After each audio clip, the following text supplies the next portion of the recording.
Ang St. Joseph the Worker Hospital sa Manapla, Negros Occidental ay isang makasaysayang pasilidad na itinayo noong 1920s ng Victoria's Milling Company or VMC upang magbigay ng serbisyong medikal sa kanilang mga empleyado at kanilang mga pamilya.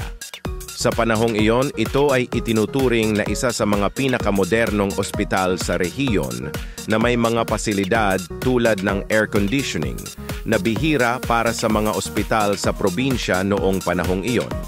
Gayunpaman, nang magkaroon ng pagbabago sa pamunuan ng VMC, ang ospital ay unti-unting nawala ng suporta at kalaunan ay isinara. Ang mga labi ng ospital ay nagsisilbing paalala ng kasaysayan ng industriya ng asukal sa rehiyon at ng mga serbisyong ibinigay ng mga kumpanya sa kanilang mga manggagawa.